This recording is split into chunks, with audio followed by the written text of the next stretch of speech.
নমস্কার, সাহিত্য চিরন্তন বাংলা অডিও স্টোরি চ্যানেলে আপনাদের সকলকে স্বাগত। সাহিত্য চিরন্তনের আজকের নিবেদন সরোজনাথ ঘোষের লেখা কৃতজ্ঞতা।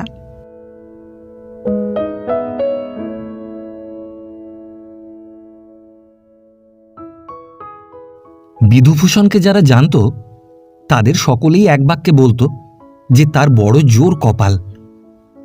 তা যে জন্যই হোক না কেন, সে যে বীণাপাণি ও কমলা উভয়েরই সুনজরে পড়েছিল, উত্তরকালে তা সকলকেই স্বীকার করতে হয়েছিল।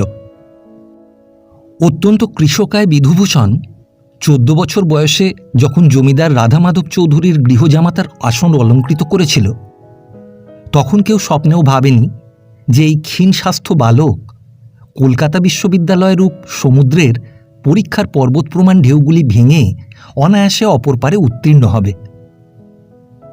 রাধামাধববাবু একালে জন্মগ্রহণ করলেও অনেক বিষয়ে নেহাত সেকেলে লোক ছিলেন।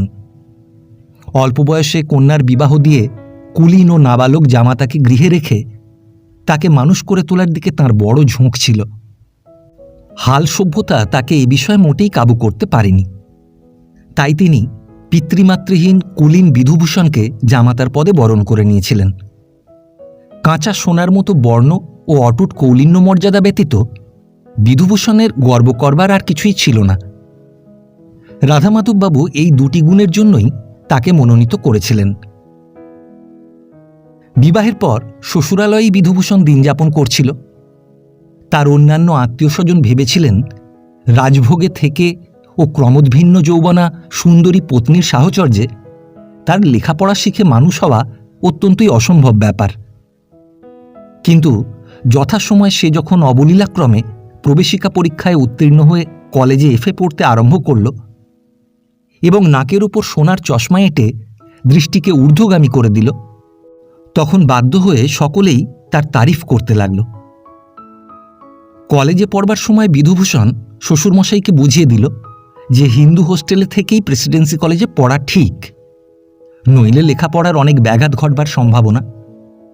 শ্যামবাজার থেকে প্রত্যহ বাড়ির গাড়ি অথবা ট্রামে চড়ে কলেজে যাতায়াত করা চলে বটে, কিন্তু তাতে অনেকটা সময় বৃথা নষ্ট হবে। রাধামাধববাবু অবিলম্বেই সেরূপ ব্যবস্থা নিলেন।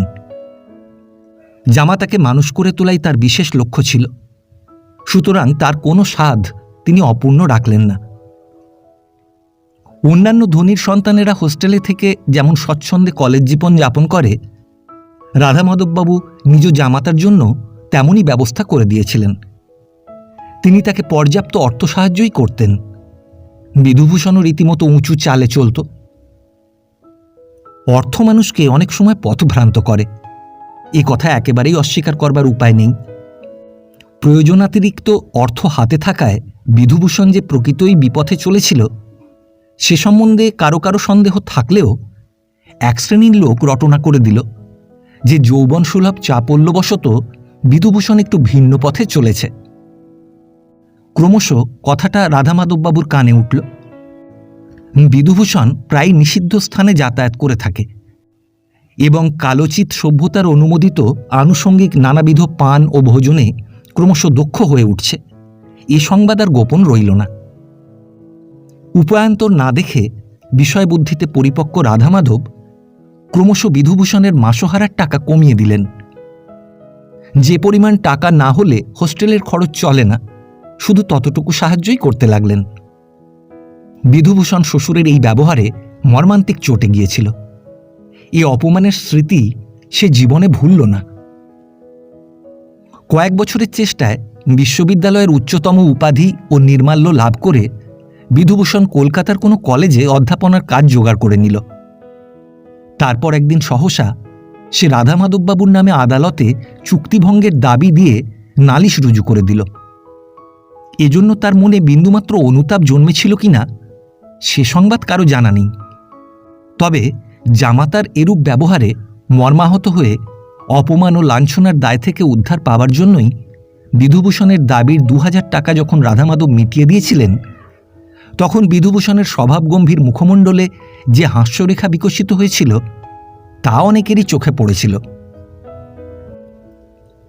ইন্দিরার শুভদৃষ্টি যখন যার উপর পড়ে তখন চারিদিক থেকে তার মস্তকে অর্থ, মান ও যশ অজস্র ধারায় বর্ষিত হয়। শ্বশুর জামাতার মধ্যে যে মনোমালিন্য জন্মেছিল, কালক্রমে তা মুছে দিল। জামাতার সাফল্যে তিনি তার সকল অপরাধ মার্জনা করলেন। বিধুভূষণ যেমন মেধাবী তেমনই কৌশলী। ব্যবসা বুদ্ধির তীক্ষ্ণতা তার বিশেষ রূপেই ছিল। কলেজে অধ্যাপনার কাজ করতে করতে সে বুঝতে পারল যে প্রসিদ্ধ অধ্যাপকগণের রচিত গ্রন্থাদির মুদ্রণ ও প্রচারভার যদি সে আয়ত্তের মধ্যে আনতে পারে, তাহলে কমলা অচিরে তার ঘরে অচলা হয়ে থাকবেন। কিন্তু সেজন্য প্রথমত কিছু অর্থের প্রয়োজন। ধনবান শ্বশুর যার প্রতি অনুকূল, তার পক্ষে অনেক দুরূহ বিষয়ও সুসাধ্য হয়ে ওঠে। বিধুভূষণের সংকল্পের কথা অবগত হয়ে রাধামাধববাবু তাকে কয়েক হাজার টাকা দান করলেন। উদ্যোগী বিধুভূষণ কয়েক বছরের মধ্যে বহু সংখ্যক সাহিত্যিককে কবলিত করে অর্থের মঞ্জুসা ও যশের নির্মাল্যের অধিকারী হল। তার শীর্ণ ঋজু দেহে সৌভাগ্যের সকল প্রকার চিহ্ন ক্রমশ পরিস্ফুট হয়ে উঠল। আত্মীয় বন্ধুবান্ধবের বিস্ময় বিমুগ্ধ দৃষ্টি দেখে বিধুভূষণও আত্মপ্রসাদ লাভ করল। এইভাবে বিধুভূষণের অদৃষ্টাকাশ যখন শারদ গগনের মতো নির্মল হয়ে আসছিল, ঠিক সেই সময় তার শ্বশুর রাধামাধববাবু একমাত্র নাবালক শিশু পুত্র রেখে পরপারে যাত্রা করলেন। বিপুল সম্পত্তি অপরিণামদর্শী মূর্খ ও লুণ্ঠনলোলুপ নায়েব গোমস্তার হাতে পড়ে নষ্ট হবার সম্ভাবনা দেখে সুশিক্ষিত বিধুভূষণ শাশুড়ি ঠাকুরানীকে বিচক্ষণ ম্যানেজার নিযুক্ত করবার পরামর্শ দিল। কিন্তু এমন বিচক্ষণ, বুদ্ধিমান ও উচ্চশিক্ষিত জামাতা থাকতে অন্য কারো হাতে তিনি নাবালক পুত্রের পৈতৃক সম্পত্তি রক্ষার ভার দেওয়া বাঞ্ছনীয় বলে মনে করলেন না। বিধুভূষণ প্রথমত টানা নানা করে কিছুদিন কাটিয়ে দিল বটে, কিন্তু অবশেষে শ্বশ্রুমাতার স্বনির্বন্ধ অনুরোধ সে এড়াতে পারল না। কর্তব্যবোধে সে কর্ণধারহীন সম্পত্তির কর্ণ দৃঢ়হস্তে ধারণ করল। সঙ্গে সঙ্গে কলেজে অধ্যাপনার কাজও ছেড়ে দিল। তার কাজও ক্রমে অনেক বেড়ে গিয়েছিল। জমিদারির কার্যভার গ্রহণ করার সঙ্গে সঙ্গেই বিধুভূষণের সুদৃশ্য ত্রিতল অট্টালিকা যেন গগন ভেদ করে উত্থিত হল। মোটর গাড়ি কেনা হয়েছিল। বাগানবাড়ির প্রতিষ্ঠা করে সে সহচরবর্গের বাহবাও লাভ করল। কংগ্রেস অথবা কোনো প্রকার রাজনীতিক আন্দোলনে বিধুভূষণ কখনো যোগ দিত না। বড় বড় সাহেব শুভর সঙ্গে মেলামেশার দিকেই তার বেশি ঝোঁক ছিল। তার ফলে কলকাতা মহানগরীর কোনো বিভাগের অবৈতনিক হাকিমত্ব তার ললাটে জয়টিকা লেপে দিয়েছিল। সকলেই বলতো যে অদূর ভবিষ্যতে রায় সাহেব অথবা রায়বাহাদুরি খেতাব লাভ বিধুভূষণের পক্ষে অসম্ভব নয়। তার এমন ভাগ্য পরিবর্তনে নষ্টদুষ্ট লোক বলতো, শ্বশুরের চেষ্টায় ও শ্বশুরালয়ের দৌলতেই বিধুভূষণ আজ লোকসমাজে পরিচিত হয়েছে। অনেকে প্রকাশ্যভাবে এমন ইঙ্গিত করত যে আলাদিনের আশ্চর্য প্রদীপের মতো নাবালক শ্যালকের লৌহ সিন্দুক ও সম্পত্তির ঐন্দ্রজালিক প্রভাবে তার যাবতীয় ঐশ্বর্যের অভ্যুদয় হয়েছে। এই রটনা বিধুভূষণের কর্ণেও প্রবেশ করত। সে ন্যায়শাস্ত্র পড়েছিল, সুতরাং নিন্দাকারীদের এমন কুৎসা সে হেসে ঠেলে ফেলত। শ্বশুর তার এমনই কি করেছেন? যা তার করা উচিত ছিল শুধু সেটুকুই তিনি পালন করেছেন। সে কুলীনের সন্তান। মৌলিকে কাজ করে তার বংশমর্যাদার প্রভাবে শ্বশুর বংশকে উন্নত করে দিয়েছে। বিনিময়ে শ্বশুর তাকে লেখাপড়া শিখিয়েছেন। তার নিজের উদ্যম ও চেষ্টা না থাকলে কি সে সাফল্য লাভ করতে পারত? মানুষের কাছে এমন কৈফিয়ত দিলেও তার অন্তর কিন্তু এতে প্রবোধ মানত না। সত্যকে যারা আমল দিতে চায় না, তাদের কাছে সত্য শুধু কঠোর নয়, তা বিষের মতো তীব্র, জ্বালাময় ও দুষ্পাচ্য। কোনো কোনো স্পষ্টবক্তা, নির্ভীক আত্মীয় তার মুখের সামনে তার আকস্মিক উন্নতির কথা উল্লেখ করে এমন মন্তব্য প্রকাশ করতেন যে প্রকাশ্যে হাসি মুখে উপেক্ষা করলেও তার হুলটুকু খোঁচার মতো সর্বদাই বিধুভূষণের মনে খচখচ করত এবং জ্বালা দিত। যে শ্বশুরের অন্নে তার দেহ পুষ্ট হয়েছিল, তার নামে টাকার জন্য সে নালিশ করেছিল, কথা প্রসঙ্গে কেউ কেউ সে কথারও আলোচনা করতে কুণ্ঠিত হতো না। ঠিক তাকে উদ্দেশ্য করেই যে এ সকল কথার আন্দোলন হতো তা নয়, কিন্তু নিমকহারামির কথা উঠলে তারা গল্পচ্ছলে প্রকাশ্য সভায় এই ঘটনার উল্লেখ করত। যারা তার বাল্য ও যৌবনের ইতিহাস জানত তারা এই আলোচনায় আনন্দ পেত এবং তাদের নয়নের বিদ্রূপ চঞ্চল দৃষ্টি ও আননের কৌতুকহাস্য বিধুভূষণের অন্তরতম প্রদেশে বিষম জ্বালা উৎপাদন করত।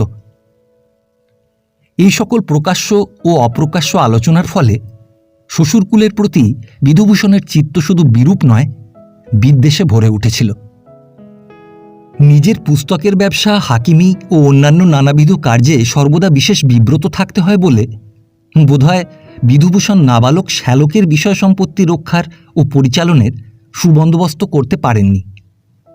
নইলে লাটের খাজনা দেওয়া ও সংসারের মানসম্ভ্রম বজায় রাখবার খরচ কুলাবার জন্যই বা লক্ষ টাকার কোম্পানির কাগজ লৌহ সিন্ধুকের নিভৃত কক্ষ ত্যাগ করে অনির্দিষ্ট পথে যাত্রা করবে কেন? 10 বছর ধরে বিধুভূষণ সম্পত্তির কর্ণধার। এই সময়ের মধ্যেই রাধামাধবের দীর্ঘকালের সঞ্চিত অর্থরাশি বিষয়ের আয়ের সঙ্গে সঙ্গেই কেন অন্তর্হিত হল, বিধুভূষণ তার নির্দিষ্ট কারণ কাউকে বুঝিয়ে দিতে পারত না। যশোদেব তার সকল কর্মে সহায় হয়েও নাবালকের বিষয় রক্ষার ব্যবস্থায় তার সঙ্গে বড় আড়াআড়ি করছিলেন। এ সম্বন্ধে কেউ কোনো প্রশ্ন করলে সে বলতো, আমি আর পারি না, নায়েব গোমস্তাগুলি সব চোর, কেবল দুহাতে লুট করবে। কর্তার আমলের লোক, কাউকে কিছু বললে শাশুড়ি ঠাকুরুন অসন্তুষ্ট হন। তাই কবছর খালি অজন্মা, এতে কি জমিদারি আর রাখা যায়? আর যদি ঠাকুরুন একটু শক্ত হতেন তাহলে বরং কিছু সুবিধা হতো। তিনিও দুহাতে কেবল টাকা খরচ করবেন। শেষে এমন অবস্থা দাঁড়ালো যে লাটের খাজনার জন্য দেনা না করলে আর বিষয় রক্ষা হয় না। কোনো মহলে প্রজার বিদ্রোহ, কোথাও অজন্মা, আবার কোনো কোনো স্থান থেকে নায়েব গোমস্তার তহবিল তছরূপের সংবাদও আসতে লাগল।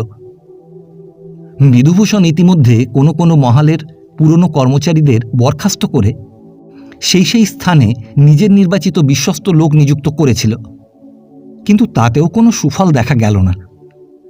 পাওনা অপেক্ষা দেনার ঘরের অঙ্কেই ক্রমশ শূন্য বাড়ছিল। রাধামাধবের বিশাল জমিদারির চারিদিকে হাহাকার উঠল। আত্মীয় স্বজন সকলেই অবস্থা দেখে শিউরে উঠলেন। বিধবা মাতাও নাবালক সন্তানের জন্য চিন্তিত হয়ে উঠলেন। আন্দোলন আলোড়নে বিধুভূষণের ধৈর্যের বাঁধও টলে উঠল। প্রাতঃস্নান শেষে সাজিভরা সদ্যচয়িত ফুল ও বিল্বদলে শিব পূজা সেরে রাধামাধবের বিধবা পত্নী সবে উঠে দাঁড়িয়েছেন। এমন সময় ব্যস্তভাবে বিধুভূষণ সেখানে উপস্থিত হল। কোঁচানো চাদরখানি কোমরে সন্তর্পণে বেঁধে সোনার চশমার মধ্যে থেকে শাশুড়ির দিকে চেয়ে এসে বলল, আজ অষ্টম, তা জানেন তো? সরলা বিধবা কর্মচারীদের মুখে আজ সকালেই সে কথা শুনেছিলেন। আরও শুনেছিলেন যে অতিরিক্ত 20,000 টাকার জোগাড় আজ না হলে বিষয় লাটে উঠবে। মহল থেকে যে টাকা এসেছে তাতে খাজনার অর্ধেকও কুলোবে না। এ সংবাদে তার মনে যে উৎকণ্ঠা ও আশঙ্কার সঞ্চার হয়েছিল, তার ফলে আজ তিনি সর্বান্তকরণে ইষ্টদেবতার চরণে অর্ঘ্য দিতে পারেননি। জামাতার প্রশ্নের উত্তরে তিনি বললেন, তা তো জানি বাবা। অধীরভাবে বিধুভূষণ বলল, কিন্তু টাকার উপায় কি? এত টাকা এখন কোথায় পাওয়া যায়? বসবার জন্য জামাতাকে আসন পেতে দিয়ে পূর্ববৎ মৃদুস্বরে বিধবা বললেন, সবই তো তোমার উপর ভার বাবা, যাতে ভালো হয় তাই করো। আমি আর কি বলবো, বিষয়টা তো রক্ষা করা চাই। বিধুভূষণ আসন গ্রহণ করে গম্ভীরভাবে বলল, 2-4 হাজার করে আমি তো এ যাবৎ 10,000 টাকা আপনার স্টেটে ধার দিয়েছি, তা তো আপনি জানেন। সেজন্য কোনো দলিল পর্যন্ত এখনো হয়নি। শুধু হাতে আমি আর কত দিতে পারি বলুন?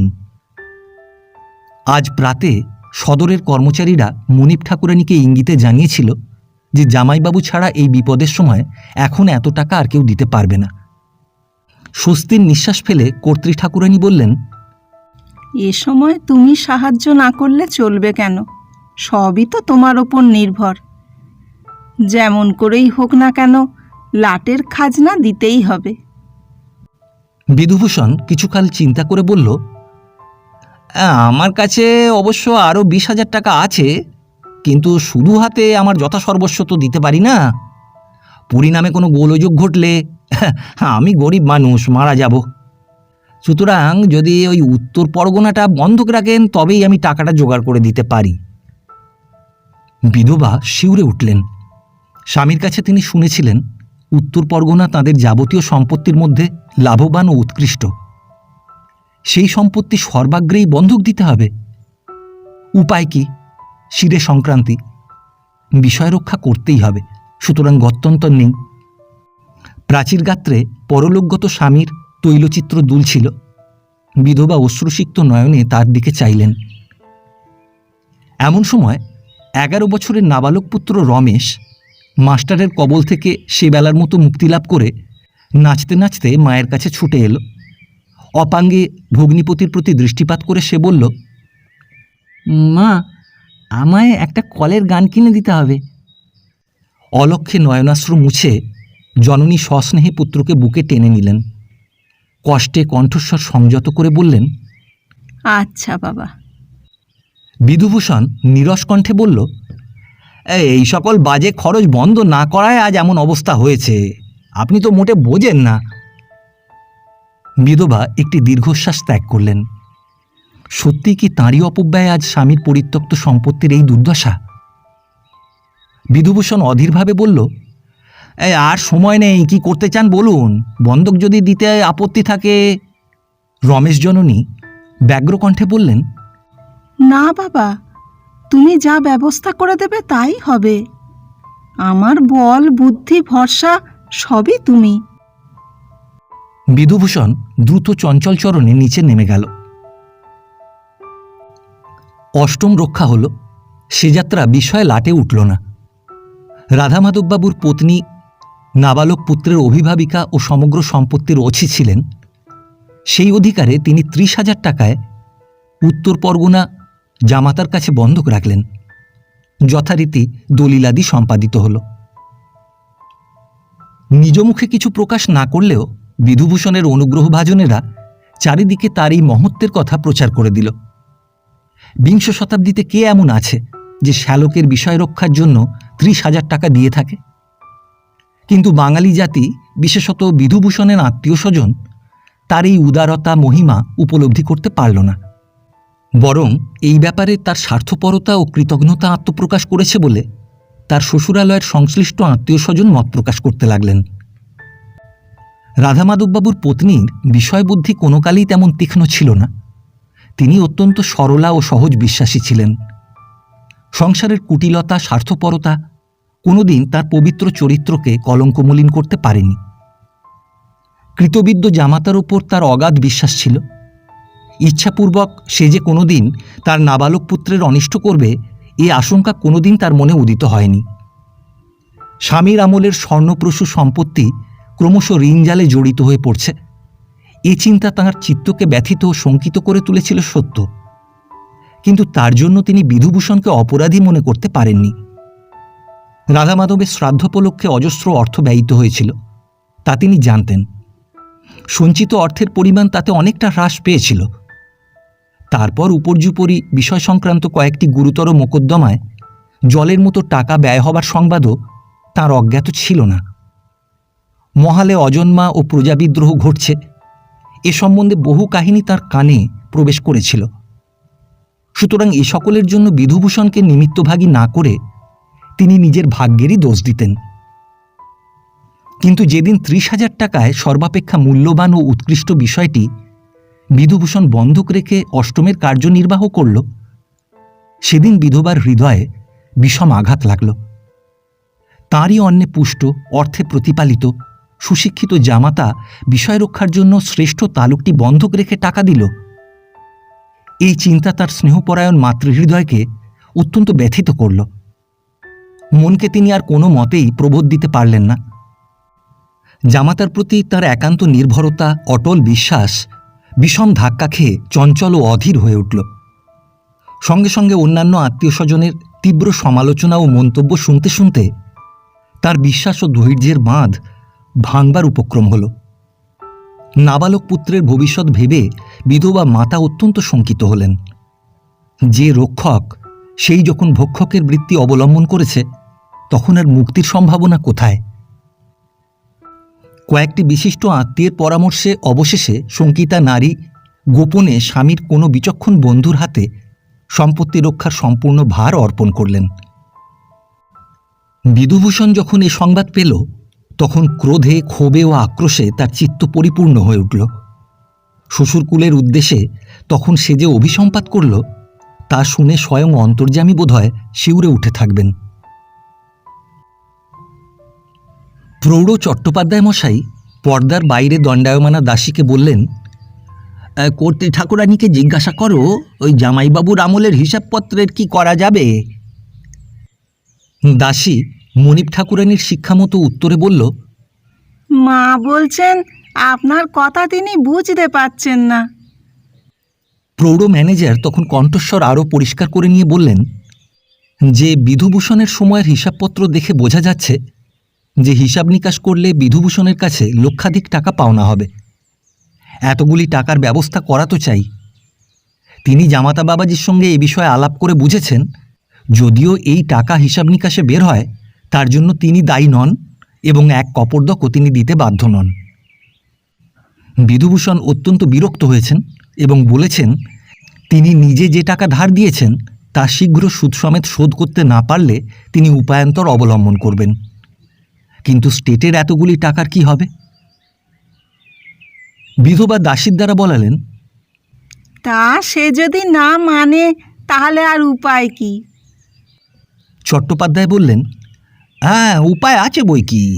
হিসাব নিকাশের দাবি দিয়ে নালিশ করলেই টাকা আদায় হতে পারে। উকিলেরাও সেই পরামর্শই দিচ্ছে।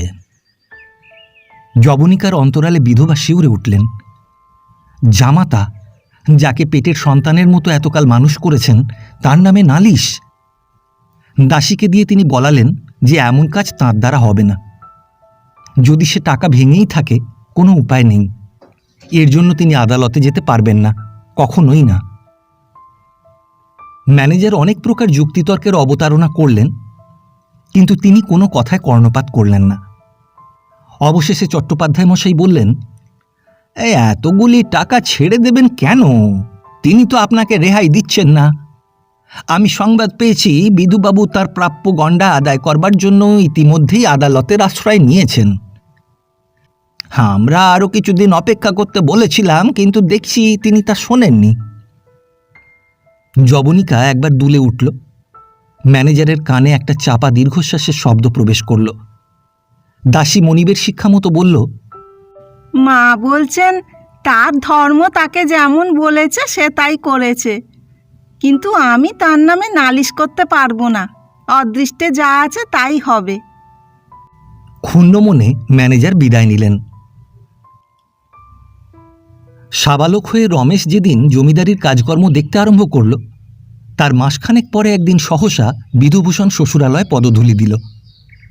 দু চারটি কথার পর সে শ্যালককে নিভৃতে জানালো যে 50,000 টাকার যে ডিক্রি সে পেয়েছে তা তামাদি হতে আর বেশি বিলম্ব নেই। নাবালকের সম্পত্তি বলে এতদিন সে চুপচাপ বসেছিল, ডিক্রি জারি করেনি। কিন্তু এখন সে টাকা যদি রমেশ 1 সপ্তাহের মধ্যে শোধ না করে, তাহলে বাধ্য হয়ে তাকে ডিক্রি জারি করতে হবে। রমেশ 10 দিক অন্ধকার দেখল। সে ভেবেছিল হাজার হোক বিধুবাবু তার ভগ্নিপতি, নানা উপায়ে ক্রমশ তার টাকাটা শোধ দিলেই চলবে। বিশেষত সুদটা হয়তো তিনি ছেড়েও দিতে পারেন। বাস্তবিক কি তার কাছ থেকে তিনি সুদ নেবেন? আরও কিছুকাল অপেক্ষা করবেন না? কিন্তু মানুষের কুটুম্বিতা বা আত্মীয়তার সঙ্গে অর্থের কিরূপ সম্বন্ধ, সে সম্বন্ধে সদ্যপ্রাপ্ত যৌবন রমেশের প্রকৃত অভিজ্ঞতা তখনও হয়নি। সামান্য আলোচনার পরেই রমেশ বুঝতে পারল বিধুভূষণ আর 2 সপ্তাহ মাত্র অপেক্ষা করবে। এই সময়ের মধ্যে প্রাপ্য টাকা দিতে না পারলে বিষয় নিলামে চড়বে। ঘৃণায় অভিমানে রমেশ আর কোনো কথা বলল না। মাত্র 2 সপ্তাহ সময়, এই অত্যল্প সময়ের মধ্যে 50,000 টাকার সংস্থান করা সম্পূর্ণই অসম্ভব। পৃথিবীব্যাপী ইউরোপীয় সমরানলে দেশের লোক বিব্রত। কোনো উত্তমর্ণই এ সময় সঞ্চিত অর্থ হাতছাড়া করতে চাইল না। রমেশের মাথায় আকাশ ভেঙে পড়ল। পিতৃবন্ধু চট্টোপাধ্যায় মশাই 1 বছর হল লোকান্তরে গমন করেছেন। নতুন ম্যানেজার কবুল জবাব দিলেন যে এত অল্প সময়ের মধ্যে বিষয় সম্পত্তি বন্ধক রেখে অন্য স্থান থেকে অর্থ সংগ্রহ করা অসম্ভব। তিনি প্রাণপণ চেষ্টা করেও কৃতকার্য হতে পারেননি। সমগ্র সম্পত্তি উচ্চ হারে বন্ধক রাখলে টাকা পাওয়া যেতে পারে, কিন্তু তাতে অন্তত 2 মাস সময় লাগবে। ম্যানেজারকে সঙ্গে নিয়ে রমেশ বিধুভূষণের সঙ্গে সাক্ষাৎ করল। সমস্ত কথা বুঝিয়ে বলল অর্থ সংগ্রহের কোনো উপায় নেই। বিধুভূষণ তখন প্রস্তাব করল যে 50,000 টাকায় সে উত্তর পরগনা ডেকে নেবে, তারপর রমেশকে ওই সম্পত্তি পুনরায় ইজারা দেবে।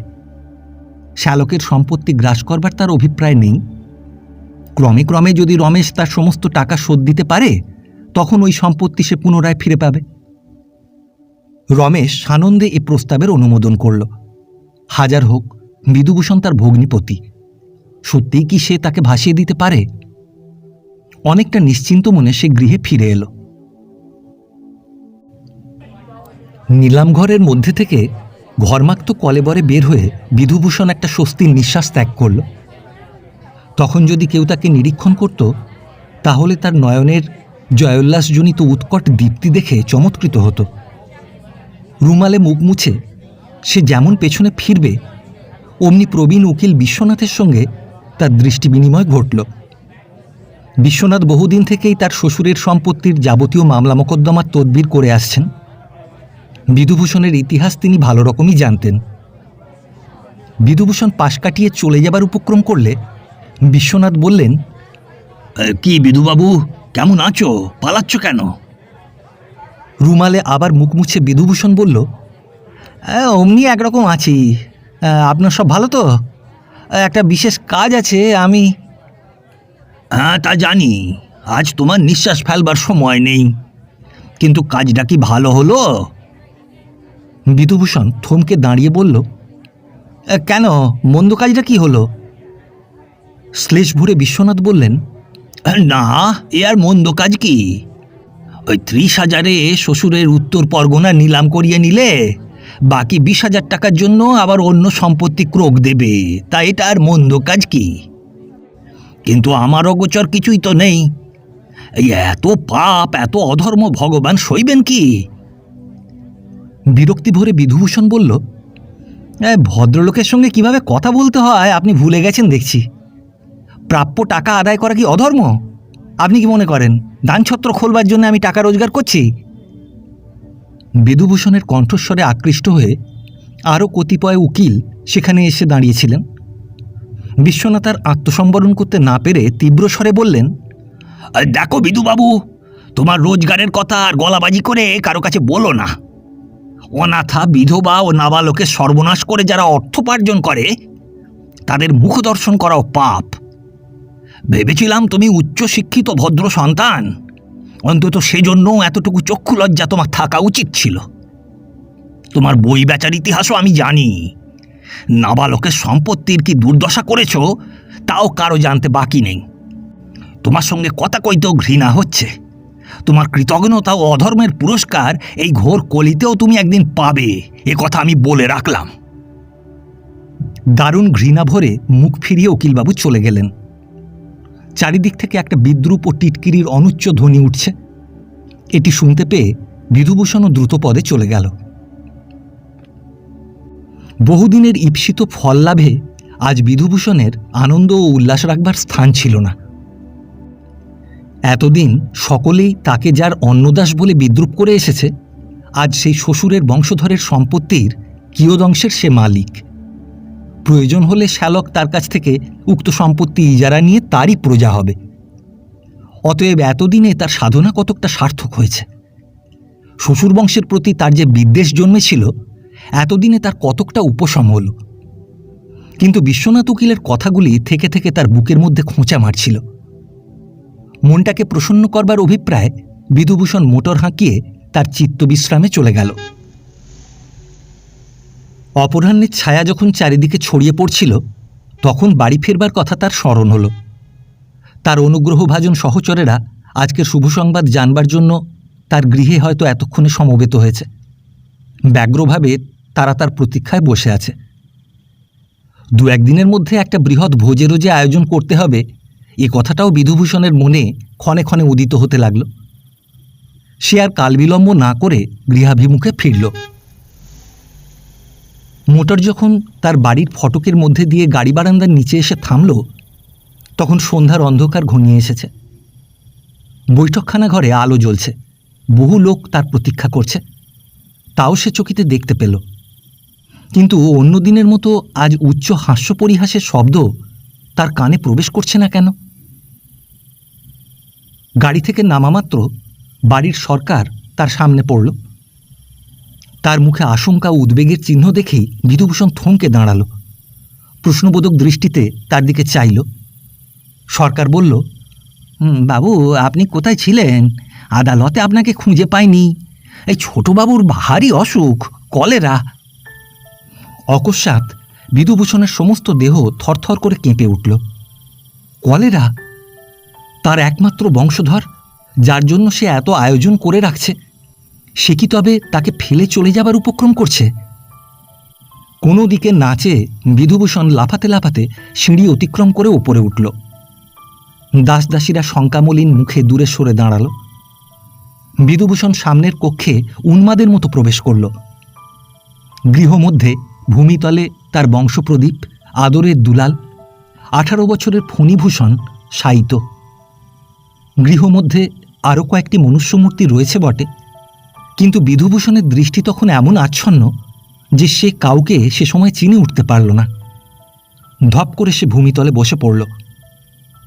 সেই মুহূর্তে এক ব্যক্তি নিঃশব্দ দ্রুতচরণে তার পাশে এসে দাঁড়ালেন। গৃহচিকিৎসক তাকে বলছিলেন, অত ব্যস্ত হবেন না, অবস্থা গুরুতর, কিন্তু এখানে গোলযোগ করলে বিপদ আরও বাড়বে, ধৈর্য ধরুন। তা কি পারা যায়? একমাত্র সন্তান, স্নেহের দুলাল মুমূর্ষু, পিতার প্রাণ কি স্থির থাকতে পারে? কিন্তু চিকিৎসকের প্রবোধ বাক্যে অবশেষে বিধুভূষণ অনেকটা প্রকৃতিস্থ হল। পুত্রের শিয়রে বসে শুভ্রবসনা কে ওই বৃদ্ধা? হ্যাঁ, তিনিই তো, তার শ্বশুর ঠাকুরানী বটে। এক মনে বৃদ্ধা দৌহিত্রের মাথায় বরফ দিচ্ছিলেন। পাশে অশ্রুনত নেত্রে তার পত্নী পাখার হাওয়া করছেন। আর পদতলে ওকে? মৃত্যুর সঙ্গে সংগ্রাম করবার জন্য বদ্ধপরিকর হয়ে দৃঢ় দেহ, সুস্থ সবল ওই যুবক তারই শ্যালক নয় কি? কয়েক ঘন্টা পূর্বে এরই সম্পত্তি বিধুভূষণ জুয়া চুরি করে নিলাম করে নিয়েছে না? এ কি পরিহাস! যাকে পরাজিত করে আত্মপ্রতিষ্ঠার জন্য সে লালায়িত, যাকে খর্ব করে নিজের প্রাধান্য বাড়াবার জন্য সে অল্পক্ষণ পূর্বে তার সম্পত্তি নিলাম করে নিয়েছে, সেই এখন তার পুত্রের প্রাণরক্ষার জন্য নির্বিকারভাবে সেবা করছে। কঠোর সাধনা, অদম্য পুরুষকার এবং ঐকান্তিক ঈশ্বরনিষ্ঠার ফলে মৃত্যুদূত পরাজয়ের কলঙ্ক কালিমা মেখে ফিরে গেল। রাত্রি শেষে বাড়ির ডাক্তার বললেন, আর ভয় নেই, কিন্তু খুব সাবধানে শুশ্রূষা করতে হবে। রমেশবাবু, এখন আপনাদের বিশ্রামের প্রয়োজন, আপনারা যান, আমরা পালাক্রমে ভার নিচ্ছি। শুশ্রূষার জন্য নতুন দল এলো। রমেশ অনিচ্ছা সত্ত্বেও মাতা ও ভগিনীকে নিয়ে বাইরে গেল। বাইরের স্নিগ্ধ বাতাসে বারান্দায় রমেশ খানিক দাঁড়াল। ভগিনী চারুবালা ভ্রাতার হাত ধরে বললেন, রমু ভাই আমার, অপরাধ ক্ষমা কর। আমি সব জানি, আজ আমার জন্যই তোকে প্রায় পথে দাঁড়াতে হয়েছে। রমেশ বাধা দিয়ে বলল, দিদি, বিষয় থাকে আবার যায়, এতে আর দুঃখ কি? আর ফণী যে আমার ভাগ্নে, সে কথা ভুলে যাচ্ছ কেন? আমার শরীরে যে রক্তস্রোত বইছে তাতেও কি তার কিছু নেই? আমি যদি বিয়ে না করি তাহলে সেই তো উত্তরাধিকারী। এর জন্য এত দুঃখ কেন দিদি? উন্মত্তের মতো বাইরে এসে বিধুভূষণ বলল, রমেশ, তুমি দেবতা না মানুষ? আচ্ছা, কাল সকালেই এর প্রায়শ্চিত্ত করব। রমেশ দুহাতে তাকে ধরে বলল, থামুন বিধুবাবু, ফণীর অবস্থা এখনো ভালো নয়, অত গোল করবেন না।